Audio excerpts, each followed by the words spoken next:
आज का टॉपिक है मेंस्ट्रुअल साइकिल।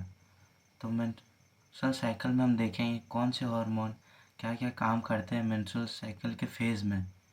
इसमें पता चलेगा कि क्या क्या डेवलपमेंट हो रहा है हार्मोन के हिसाब से। तो शुरू करने से पहले मेरा चैनल को एक लाइक और सब्सक्राइब कर दीजिएगा। मैं Ganesh Marandi MBBS first year student. तो चलिए शुरू करते हैं। पुरानी यादें ताजा करेंगे जब शो बनाने वाले चूतिया थे और हम भी। तो आओ यार शुरू करते हैं बिना किसी डेडिकेशन के। मेंस्ट्रुएशन साइकिल ये इनिशियली कितना दिन का होता है इसमें देखेंगे। आइडियली 28 दिन का। मतलब जो मेंस्ट्रुअल साइकिल जो लड़कियों में जो पीरियड्स होता है वो कितना दिन का होता है, बेसिकली 28 दिन का। सब किसी किसी का अलग अलग होता है। किसी का जल्दी पीरियड आता है, समझ लो किसी का 22 दिन में पीरियड आता है, या फिर किसी का पूरा 1 महीना लगता है, मतलब 30 डेज लगता है पीरियड्स आने, या फिर उससे ज़्यादा भी आता है कभी कभी किसी किसी केस में। किसी का समझ लो 30 दिन प्लस 30 दिन प्लस 2 या 3 दिन लगता है। मतलब समझ लो 30 से 35 डेज लगता है। तो हम लोग एवरेज मान के चलते हैं 28 दिन लगता है एक लड़की में पीरियड्स आने के लिए। तो उसे हम मेंस्ट्रुअल साइकिल कहते हैं। ये अच्छा, ये कब स्टार्ट होता है ये देखें। ये प्यूबर्टी में तुम्हारा स्टार्ट होता है। जब लड़कियों में प्यूबर्टी जब क्रॉस करता है तब उनका पीरियड्स आना स्टार्ट होता है। पहला जो उनका पीरियड्स आता है जो मेंस्ट्रुअल साइकिल होता है उसको हम बोलते हैं इनिशियल मेंस्ट्रुअल साइकिल। उसको हम बोलते हैं, टर्म बोलते हैं मिनार्क। जो पहला उनका पीरियड जो आता है लड़कियों में उसको हम बोलते हैं मिनार्क। और ये लास्ट कब तक चलता है, लास्ट का पीरियड होता है इन लोगों का, लास्ट मेंस्ट्रुअल साइकिल होता है एक 50 ईयर एज में। 50 साल लड़की तक एज में मेंस्ट्रुअल साइकिल चलता है, जिसको हम लोग कहते हैं मेनोपॉज, जहाँ पर ये मेंस्ट्रुअल साइकिल बंद हो जाता है। तो इन दो मिनार्च और मेनोपॉज के बीच में ही ये रिप्रोडक्टिव फेज चलता है। मतलब इन रिप्रोडक्टिव फेज में ही बच्चा मतलब अच्छा से डिलीवर हो सकता है या फिर बच्चा बन के आ सकता है। अब देखेंगे मेंस्ट्रुअल साइकिल ममेलियन में होता है। अब ममेलियन में दो तरह में होता है, एक तो प्राइमेट्स में, एक नॉन प्राइमेट्स में। प्राइमेट्स में देखते हैं इसमें अलग अलग है। प्राइमेट्स में एप्स होता है, ह्यूमन है, मंकी है। इन तीनों एग्जाम्पल में मेंस्ट्रुअल साइकिल पाया जाता है। इनको हम प्राइमेट्स बोलते हैं। नॉन प्राइमेट्स में देखिए इसमें काव होता है, हॉर्स होता है। इन लोगों में मेंस्ट्रुअल साइकिल नहीं होता, इसमें अलग एक साइकिल होता है जिसको हम लोग बोलते हैं ऑस्ट्रियस साइकिल। ठीक है, इतना समझ आया। अब ये एक डेफिनेशन है। Menstrual cycle is monthly cycle, change occur in uterus. मतलब जो मेंस्ट्रुअल साइकिल है वो मंथली साइकिल है। मतलब जो पीरियड जो होता है लड़कियों में हर महीना होता है वो यूट्रस में होता है, और इसमें हार्मोन रिलीज होता है, और ओवरी में होता है ये मेंस्ट्रुअल साइकिल लड़कियों में, टू प्रिपेयर बॉडी। मतलब लड़की को पूरा मैच्योर होने के लिए ये मेंस्ट्रुअल साइकिल होता है ताकि पॉसिबल प्रेगनेंसी हो, मतलब बच्चा प्रेग्नेंट हो, मतलब लड़की प्रेग्नेंट हो सके या और बच्चा डेवलप्ड हो के बाहर आए।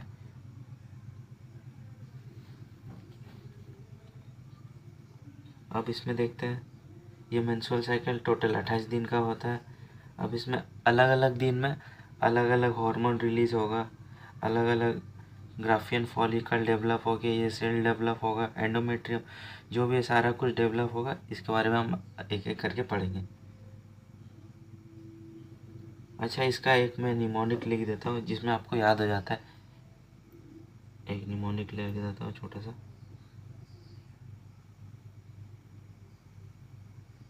BFOL। बी से तुम्हारा हो गया bleeding phase, bleeding phase. F से फॉलिकुलर फेज। ओ से ओव्यूलेटरी, मैं लिख नहीं रहा हूँ पूरा, समझ लें। एल से ल्यूटल, ल्यूटल फेज। ठीक है, इतना सब ये है इसका सीक्वेंस। पहला ब्लीडिंग फेज होगा, फिर फॉलिकुलर फेज होगा, फिर ओव्यूलेटरी फेज, फिर ल्यूटल फेज। तो इसलिए इसका एक निमोनिक है BFOL, ठीक है, इतना याद रखें। ब्लीडिंग फेज कितना दिन का होता है, देख ये बेसिकली 5 दिन का होता है, देख 1 to 5 days लिखा हुआ है, तो इनको हम ब्लीडिंग फेज बोलते हैं। फिर उसके बाद जैसे ब्लीडिंग फेज ख़त्म होता है, फिर नेक्स्ट एक फेज चालू होता है, वो 6 से 14 दिन तक होता है, तो उसको हम फॉलिकुलर फेज बोलते हैं। इसमें क्या है, सेल डेवलप होने लगता है, जो मतलब जितना भी मतलब पीरियड्स होता है तो उसमें सारा ब्लड लॉस वगैरह हो जाता है, वो एंडोमेट्रियम जो है ना वो रप्चर हो जाता है, तो रप्चर होके फिर दोबारा नया सेल हमें बनाना पड़ता है, तो ये हर बार साइकिल चलते रहता है। तो 6 days से 14 days तक चलता है ये, तो इसको हम फॉलिकुलर फेज बोलते हैं। इसमें सारा मतलब सेल डेवलप होता है, इसको हम फॉलिकुलर फेज या फिर एस्ट्रोजेनिक फेज, इसमें एस्ट्रोजन हार्मोन एक रिलीज होता है, इसलिए एस्ट्रोजेनिक फेज भी बोलते हैं। प्लोरिफेरेटरी फेज या फिर pre ovulatory phase, pre ovulatory phase क्योंकि ये ओवुलेशन फेज के आगे है, इसलिए प्री ओवुलेटरी फेज। अब ओवुलेशन फेज कब होता है, ये 14 या 15 इन दोनों के बीच में ही, मतलब 2 दिन में ओवुलेशन फेज होता है। इसमें क्या फुल्ली डेवलप जो सेकेंडरी ओवसाइट है वो बाहर होता है, और उसमें पता चलता है कि मतलब स्पर्म आके फर्टिलाइज हुआ है कि नहीं हुआ है, तो उसको हम ओवुलेटरी फेज बोलते हैं। फिर नेक्स्ट हम देखते हैं 15 से 28 डेज तक, 15 से 20 डेज तक उसको हम ल्यूटल फेज बोलते हैं, या फिर प्रोजेस्टेरोन फेज। प्रोजेस्टेरोन फेज किस लिए, इसमें प्रोजेस्टेरोन हार्मोन रिलीज होता है। एक सेक्रेटरी फेज भी बोलते हैं। Post ovulation phase, post ovulation मतलब ये ओवुलेशन के बाद आता है, तो इसलिए पोस्ट ओवुलेशन फेज। और ये जो फेज है ये फिक्स्ड रहता है, ये फिक्स रहता है 14 दिन का, 15 से 28 दिन तक जो है वो फिक्स्ड रहता है, इसमें मतलब चेंज वगैरह नहीं होता है। पहले ये अगर तुम समझ रहे हो कि 15 के बाद नहीं, ये जो है 15 से लेकर 28 तक ये 14 दिन का डेज रहता है, और ये फिक्स रहता है, ना ऊपर होता है ना नीचे होता है, ये फिक्स रहता है, 14 दिन का ही रहता है। ठीक है, इतना समझ आया। अब इसमें ये एक पुलिया में इसको देखें, ये जो फॉलिकुलर फेज है इसमें चेंज होता है, सेल्स डेवलप होता है इसमें प्राइमरी फॉलिकल बनता है, प्राइमरी फॉलिकल से सेकेंडरी फॉलिकल, फिर टर्सरी फॉलिकल, ये अलग अलग फेज में ये डेवलप होते हैं। फिर ग्राफियन फॉलिकल होके फिर ग्राफियन फॉलिकल रप्चर होके सेकेंडरी oocyte बाहर आता है, इसको फुल्ली फर्टिलाइज्ड सेल कहते हैं। जब स्पर्म आके वो फर्टिलाइज करेगा सेकेंडरी oocyte को, तब ओव्यूलेशन होता है। तो इसका जो ब्लीडिंग फेज, ये सब जो फेज है इसको समझने के लिए पहले हमें ये वाला समझना पड़ेगा, ये सेल्स कौन कौन सा डेवलप हो रहा है और इसमें से कौन सा हार्मोन रिलीज हो रहा है। ये फॉलिकुल सेल्स में कौन सा हार्मोन रिलीज हो रहा है, और ये हार्मोन जो मेंस्ट्रुअल साइकिल है इसमें किस काम में आता है, तो इसको अलग अलग पढ़ेंगे एक एक करके। देखिए फॉलिकुलर डेवलपमेंट कब होता है, एम्ब्रियो लाइफ में होता है। 7 मिलियन फॉलिकल रहता है, मतलब जब माँ, एक समझ लो एक माँ है, उसके अंदर में मेंस्ट्रुअल साइकिल चल रहा है, तब से ये डेवलपमेंट शुरू होता है, और तब ये 7 मिलियन होता है। फिर आफ्टर बर्थ जब बच्चा डिलीवर होके बाहर आता है तब 12 लाख ही बचता है फॉलिकल्स। फिर उसके बाद जैसे ही प्यूबर्टी हिट करता है, प्यूबर्टी क्रॉस कर जाता है, बिफोर प्यूबर्टी मतलब प्यूबर्टी के क्रॉस करने से पहले ये 4 लाख ही रहता है। जैसे प्यूबर्टी क्रॉस करता है एट प्यूबर्टी, तो ये सिर्फ 60,000 to 80,000 प्राइमरी फॉलिकल ही बचता है लास्ट में। ये देखिए यहाँ इसको कहते हैं प्राइमरी फॉलिकल, ये वाला को। फिर ये डेवलप होकर primary follicle, secondary follicle, tertiary follicle, ये टर्सरी फॉलिकल, फिर ग्राफियन फॉलिकल। ये सेल जो है ये डेवलप होते गया। अब ये कैसे डेवलप हो रहा है ये हम देखेंगे। प्राइमरी oocyte, प्राइमरी फॉलिकल, यहाँ देखिए प्राइमरी फॉलिकल। अब ये कैसे डेवलप हो, ये प्राइमरी फॉलिकल है, उसके अंदर प्राइमरी oocyte है, ये पूरा को हम लोग प्राइमरी फॉलिकल, ये अर्ली प्राइमरी फॉलिकल कहते हैं इसको। अर्ली प्राइमिकल फॉलिकल, ये ब्लू वाला जो लाइन है इसको हम कॉलमनर सेल बोलते हैं। कॉलमनर सेल डेवलप्ड होता है। और ये बाहर वाला मेम्ब्रेन को कहते हैं बेसमेंट मेम्ब्रेन, बेसमेंट मेम्ब्रेन। अब फॉलिकुलर सेल डेवलपमेंट चालू हो जाता है। अब देखिए ये फॉलिकुलर सेल डेवलपमेंट होते गया, एक बड़ा सेल बना दिया। अब ये मैच्योर प्राइमरी फॉलिकल बन गया। ये 6 से 8 दिन में बन जाता है ये पूरा प्राइमरी फॉलिकल। ये कहाँ से चालू होता है? ब्लीडिंग फेज के बाद ही चालू होता है, फॉलिकुलर फेज में। ये सारा जो फॉलिकुलर डेवलपमेंट है ये सारा फॉलिकुलर फेज में ही चलते रहता है। ये एक सेल पूरा मतलब फुल्ली डेवलप होके बाहर आता है। अब देखिए लेबलिंग में सेम हुई, ये बाहर वाला मेम्ब्रेन को बेसमेंट मेम्ब्रेन कहते हैं। अब जैसे ये जो मैच्योर जैसे प्राइमरी फॉलिकल बना, इसमें एक नया सेल बना, देखिए इसको बोलते हैं जोना पेलुसिडा। ये वाला रेड वाला सर्कल है, इसको बोलते हैं जेनो पेलुसिडा। ये बेसिकली जो नॉन सेलुलर रहता है और ग्लाइकोप्रोटीन रहता है।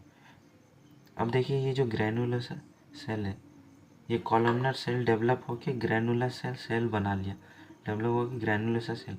अब ग्रैनुलर सेल कौन सा हार्मोन रिलीज कर रहा है? Estrogen hormone. बहुत इंपॉर्टेंट, इसको याद करके रखिएगा। एस्ट्रोजन हार्मोन रिलीज करता है मैच्योर प्राइमरी फॉलिकल से। फिर ये प्राइमरी फॉलिकल नेक्स्ट बनता है सेकेंडरी फॉलिकल। सेकेंडरी फॉलिकल 10 दिन में पूरा प्रिपेयर हो जाता है। इसमें सब सेम वही है, बस एक नया चीज़ ऐड हुआ है, ये theca follicle. Theca follicle development एक तो स्टार्ट हुआ है डेवलप करने, बाकी सेम वही है, basement membrane, granulosa cell, zona pellucida सब वही। अब फिर आगे ये डेवलप हो गया, आगे फिर और डेवलप हुआ।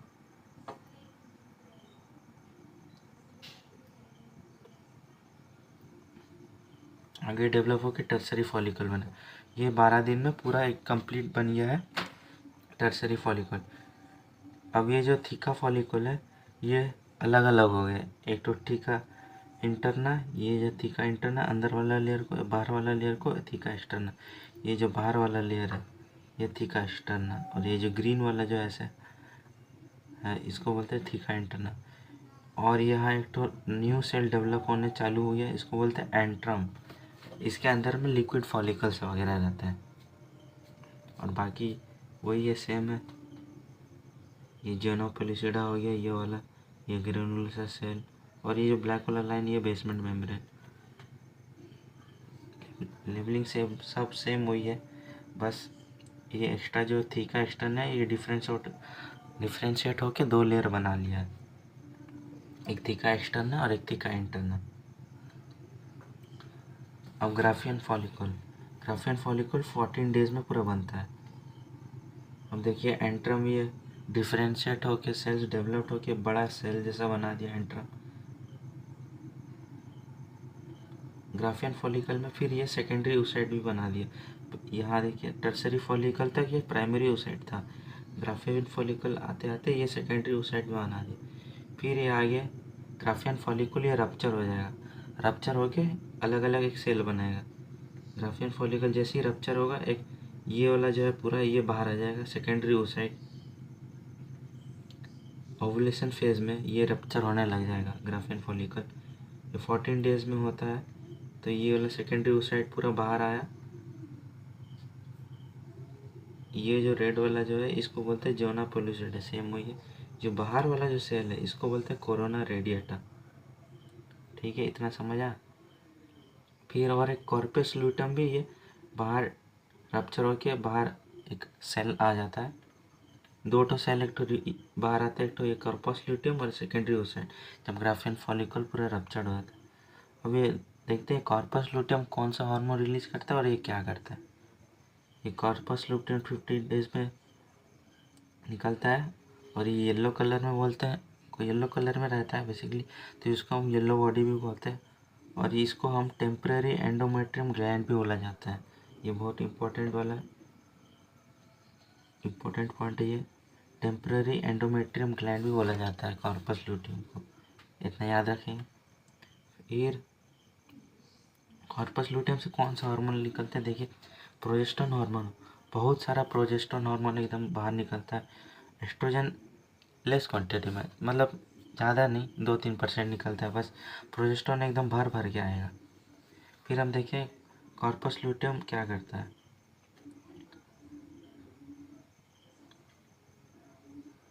अब कॉर्पस ल्यूटियम में 2 केस आ जाता है, एक नो फर्टिलाइजेशन और फर्टिलाइजर। मतलब अगर फर्टिलाइजेशन नहीं हुआ तो क्या होता है, और अगर फर्टिलाइजेशन हो जाता है तो क्या होता है। फर्टिलाइजेशन कब होता है, जब स्पर्म आता है और सेकेंडरी oocyte के साथ फ्यूज़ करता है, जिसमें स्पर्म में क्रोमोसोम जो रहता है वो पेनिट्रेट होकर सेकेंडरी oocyte में घुसता है और अपना डीएनए छोड़ता है। ठीक है, तो उसको हम फर्टिलाइजेशन बोलते हैं। तो देखते हैं फर्टिलाइजेशन अगर होता है तो क्या होता है, फर्टिलाइजेशन नहीं होता तो क्या। यहाँ पहले देखते हैं फर्टिलाइजेशन अगर नहीं हुआ, समझ लो सेकेंडरी oocyte में, तो कॉर्पस ल्यूटियम में क्या, कॉर्पस ल्यूटियम क्या हो जाता है, फिर कोई जायगोट नहीं बनेगा। फर्टिलाइजेशन नहीं हुआ तो मतलब जायगोट बनेगा ही नहीं। फिर यह क्या होता है, कॉर्पस ल्यूटियम 9 दिन बाद कॉर्पस एल्बिकन में ये कन्वर्ट हो जाता है। इसको हम वाइट बॉडी भी कहते हैं। अगर फर्टिलाइजेशन नहीं हुआ तो ये 9 दिन बाद कॉर्पस ल्यूटियम कॉर्पस एल्बिकन में चेंज होता है, जिसको हम वाइट बॉडी भी कहते हैं। फिर दूसरा केस देखते हैं, अगर फर्टिलाइजेशन हो गया, स्पर्म आके सेकेंडरी oocyte के साथ फर्टिलाइजेशन कर लिया, तो क्या होता है, जायगोट फॉर्म होगा। ठीक है, जायगोट फॉर्म होगा तो बेबी भी फॉर्म होगा बेसिकली, फर्टिलाइजेशन हुआ तो। ये एक हार्मोन HCG हार्मोन बहुत इंपॉर्टेंट है। HCG हार्मोन ये क्या काम करता है, maintain corpus luteum till 9 month. ये जो कॉर्पस HCG हार्मोन है, ये कॉर्पस ल्यूटियम को 9 दिन तक मेंटेन करके रखे रहता है। और ये कॉर्पस ल्यूटियम क्या क्या रिलीज करता है, 2 हार्मोन, एक प्रोजेस्टेरोन भर भर के प्रोजेस्टेरोन रिलीज करेगा और एक एस्ट्रोजन लेस क्वांटिटी में। और ये HCG हार्मोन क्या करेगा, कॉर्पस ल्यूटियम को मेंटेन के रखे रहेगा 9 मंथ तक, 9 महीने तक ये मेंटेन करके रहेगा कॉर्पस ल्यूटियम को।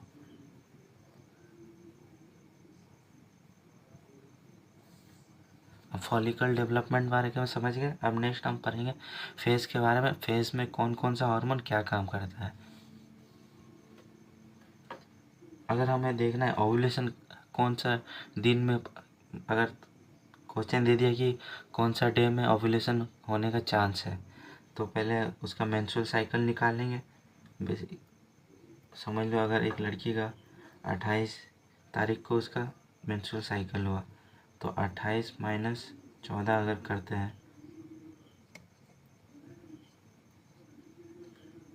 तो उसका 14 डे में ओव्यूलेशन पीरियड रहता है। मतलब 14 डेज को उसका ओव्यूलेशन पीरियड रहेगा। मतलब उस समय स्पर्म आके फर्टिलाइज करेगा सेकेंडरी oocyte को।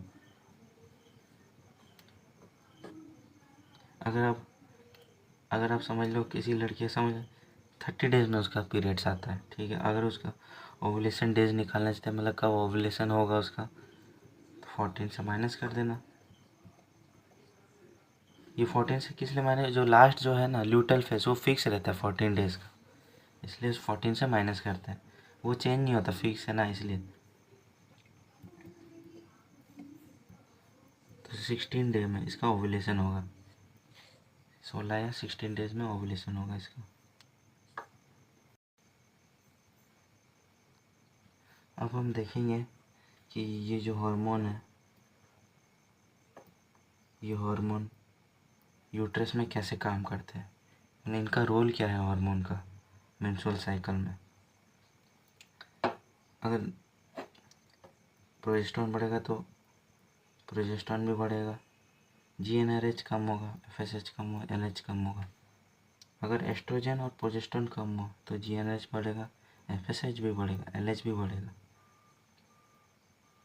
एस्ट्रोजन देखिए 13 डे में ओव्यूलेशन पीरियड का मतलब एक दिन पहले एस्ट्रोजन पीक पे रहेगा, एकदम सबसे ज़्यादा रहेगा एस्ट्रोजन। GnRH भी बहुत ज़्यादा रहेगा, FSH थोड़ा सा रहेगा, LH एकदम पीक पे रहेगा।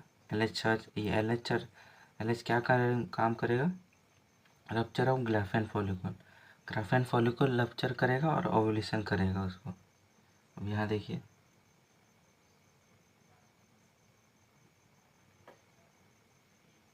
यहाँ देखिए FSH कम, LH कम, एस्ट्रोजन ज़्यादा, प्रोजेस्टेरोन भी ज़्यादा।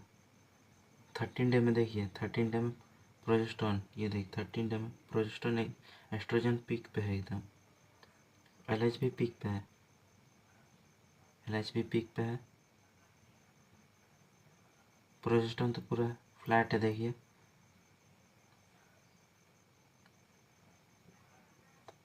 एफएसएच थोड़ा सा है। ठीक है, ठीक है, ये ग्राफ समझ आ गया होगा आपको। चलिए अब नेक्स्ट देखते हैं। अब देखते हैं हार्मोन जो है वो मेंस्ट्रुअल साइकिल में किस तरह काम करता है, अलग अलग हार्मोन। तो हार्मोन के बारे में देखेंगे। जीएनआरएच हार्मोन, इसका सोर्स देखें कहाँ से ये आता है। जीएनआरएच हार्मोन हाइपोथैलेमस से रिलीज होता है। ये हाइपोथैलेमस से रिलीज होकर जीएनआरएच में बोलेगा, जीएनआरएच को बोलेगा कि तुम एलएच और एफएसएच स्टिमुलेट करो। तो ये जीएनआरएच हार्मोन एलएच और एफएसएच को स्टिमुलेट करे, मतलब इसको बोलेगा कि तुम हार्मोन रिलीज करो एलएच और एफएसएच को। अब एफएसएच क्या करता है देखते हैं। एफएसएच फॉलिकल स्टिमुलेटिंग हार्मोन क्या करता है, इसका सोर्स है एंटीरियर पिट्यूटरी। एंटीरियर पिट्यूटरी से एफएसएच रिलीज होता है। एफएसएच का फंक्शन क्या है, stimulate the developing of ovarian follicle. ये जो डेवलपिंग फॉलिकल जो हमने पढ़ा है यहाँ पर, ये देखिए, अरे ये क्या हो गया, डेवलपिंग फॉलिकल ये रहा। ये जो है डेवलपिंग फॉलिकल, इसके काम में आता है एफएसएच। ये जो सेल है इसको डेवलप करने में काम आता है, इसको सेल को छोटा से बड़ा करने में काम आता है। ये सेल ग्रोथ होने लगता है तो इसमें काम आता है एफएसएच।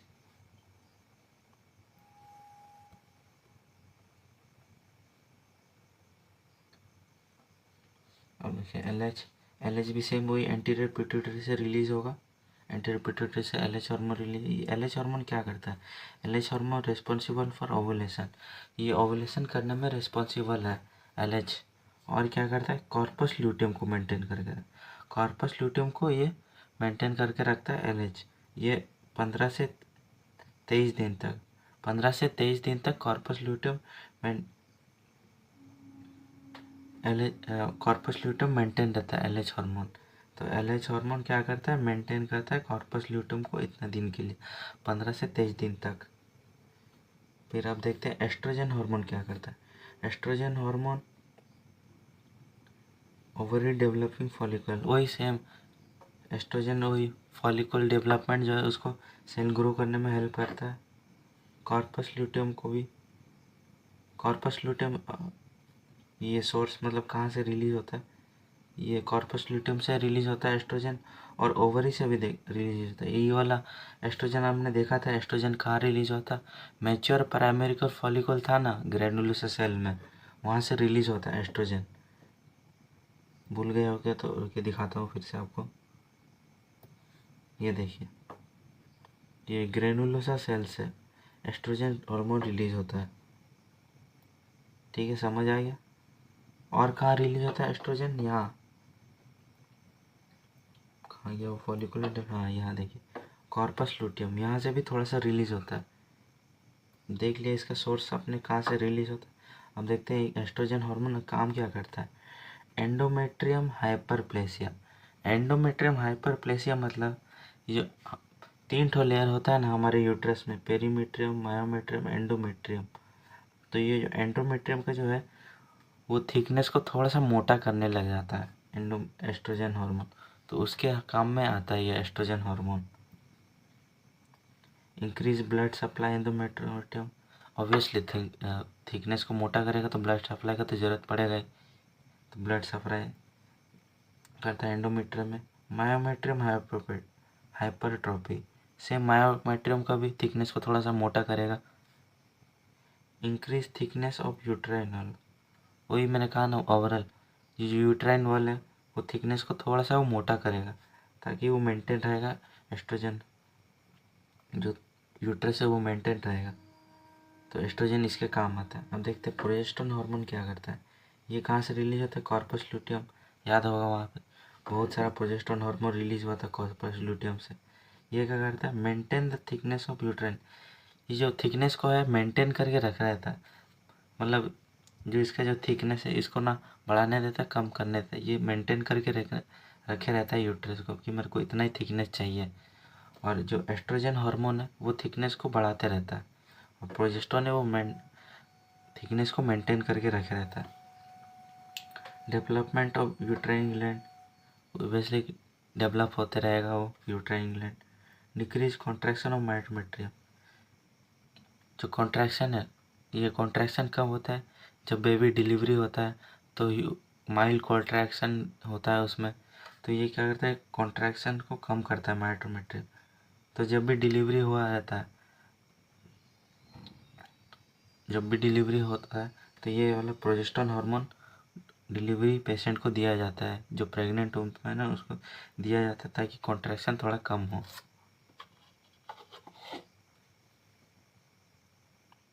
अब देखते हैं अलग अलग फेज में कौन सा हार्मोन क्या काम करता है। पहला है ब्लीडिंग फेज, वही निमोनिक याद होगा आपको, BFOL, bleeding phase, follicular phase, ovulatory phase, luteal phase. तो पहला फेज है ब्लीडिंग फेज, ये 5 दिन का होता है, 1 से 5 डेज, मतलब बेसिकली 5 दिन का ही होता है। इसमें क्या होता है, एंडोमेट्रियम ब्रेकडाउन। एंडोमेट्रियम जो है, जो अंदर का जो लेयर है एंडोमेट्रियम, ये रप्चर होने लगता है, ब्रेकडाउन हो जाता है। मायोमेट्रियम एट्रोफी, ये भी सेम ब्रेकडाउन होने लगता है, एंडोमेट्रियम में ब्रेकडाउन, मायोमेट्रियम में ब्रेकडाउन। तो ब्लीडिंग फेज में बेसिकली पीरियड्स में क्या होता है, ब्लड बाहर आता है, ब्लड लॉस होता है। इसमें क्या होता है, हार्मोन देखिए कौन सा हार्मोन, ये प्रोजेस्टेरोन हार्मोन, एस्ट्रोजन हार्मोन कम होता है। याद होगा प्रोजेस्टेरोन हार्मोन क्या करता है, ये थिकनेस को मेंटेन करके रहता है, और एस्ट्रोजन ये थिकनेस को बढ़ाते रहता है। लेकिन इसमें क्या होता है, ये कम हो गया, देखिए ये कम हो गया तो मतलब ये वाला तो काम ही नहीं आएगा इसका, एंडोमेट्रियम मतलब ये कम हो गया तो ये भी कम हो जाएगा, एंडोमेट्रियम मायोमेट्रियम। ये हार्मोन अगर कम हो गया, थिकनेस कम हो गया, तो जो ब्लड लॉस होता है तो उसमें से ये एंडोमेट्रियम रप्चर होके, एंडोमेट्रियम मायोमेट्रियम रप्चर होके ब्लड के फॉर्म में वो बाहर आता है पीरियड के दौरान लड़कियों में। और ये जो कॉर्पस लुटियम है वो आगे बन के कॉर्पस एल्विकन में फॉर्म हो जाता है।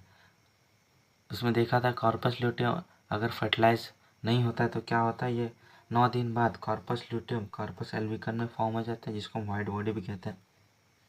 कितना ब्लड लॉस होता है वजन से, 40 से 80 ml पर साइकिल, मतलब एक मेंस्ट्रुअल साइकिल में 40 से 80 ml ब्लड लॉस होता है। इसलिए उनको ये बीट रूट वगैरह, गाजर जिसमें रेड ब्लड्स रहते हैं, रेड ब्लड सेल बनाने में हेल्प करता है, वो सब खाने को बोला जाता है। अब नेक्स्ट फेज आ गया फॉलिकुलर फेज। फॉलिकुलर फेज में क्या करता है, फॉलिकल डेवलपमेंट होने लगता है। उसमें समझाया था इस primary follicle, secondary follicle, tertiary follicle वही है। तो इसमें फॉलिकुलर फेज में endometrium hyperplasia, myometrium hypertrophy. Endometrium का जो थिकनेस वही मोटा करता है, मायोमेट्रियम का भी थिकनेस थोड़ा मोटा होता है। इसमें देखिए क्या होता है, एस्ट्रोजन हार्मोन रिलीज होता है, ये ज़्यादा होता है एस्ट्रोजन हार्मोन। देखे होंगे वो मैच्योर प्राइमरी फॉलिकल जब डेवलप हुआ था तो उसमें से एस्ट्रोजन बाहर आया था ग्रैनुलर सेल में, वो क्या करता है, डेवलपमेंट करता है फॉलिकुलर सेल में। FSH ये भी सेम डेवलपमेंट के काम आता है फॉलिकुलर सेल में। ये 6 से 14 दिन तक चलता है फॉलिकुलर फेज। अब ओवुलेटरी फेज ये 14 डे में होता है। इसमें एस्ट्रोजन है तुम्हारा पीक पे रहेगा एकदम, LH भी एकदम पीक में, इसमें से एंट्रम रिलीज होगा, ये 10 से 12 दिन में रहेगा, LH एकदम पीक पे रहेगा, FSH भी थोड़ा पीक पे रहेगा। ग्राफेन फॉलिकल इसमें रप्चर होगा, ओव्यूल जो सेकेंडरी ओसाइट को कहते हैं। अच्छा मैंने न्यू NCERT में एक तो देखिएगा डायग्राम, उसमें अपडेट हुआ है यहाँ पर ही पुराने एनसीईआरटी में अगर देखेंगे तो ओव्यूल रहेगा, न्यू एनसीईआरटी में सेकेंडरी oocyte है।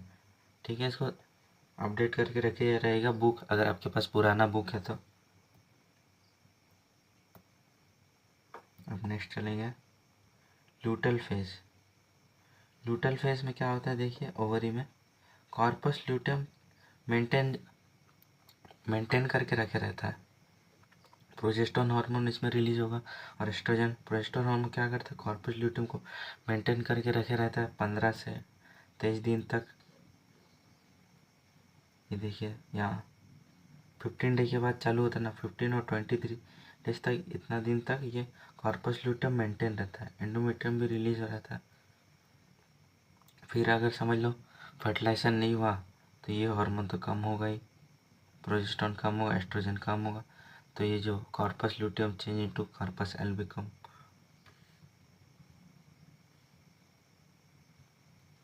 ये प्रोजेस्टेरोन हार्मोन एस्ट्रोजन हार्मोन अगर ज़्यादा रहेगा तो ये मेंटेन यूट्राइन वॉल, पता ही है, उसमें मायोमेट्रियम का थिकनेस मोटा हो जाता है ल्यूटल फेज में। ठीक है, समझ आ गया। तो इसी के साथ मेंस्ट्रुअल साइकिल का टॉपिक ख़त्म होता है। होप आपको समझ आया होगा। और इसमें से जितना भी जो रिप्रोडक्शन का जो चैप्टर है उसमें से जो मेन टॉपिक है यही है टॉपिक, और ज़्यादातर क्वेश्चन हर साल इसी में से ही आता है, मेंस्ट्रुअल टॉपिक में से ही आता है उठा के। बाकी से अगर पेपर अगर हार्ड आया तो यहीं से उठा के देगा, अगर इजी आया तो कहीं से भी वो दे सकता है। और रिप्रोडक्टिव ह्यूमन रिप्रोडक्शन है, कहीं से भी छोटा सा मतलब टॉपिक उठा के दे देगा इजी वाला। लेकिन जो अगर हार्ड आया तो यहीं से उठा के देगा ये टॉपिक से। ठीक है, अगर आपको समझ आया और तो कॉन्सेप्ट समझ आ गया तो एक लाइक और सब्सक्राइब कर दीजिएगा।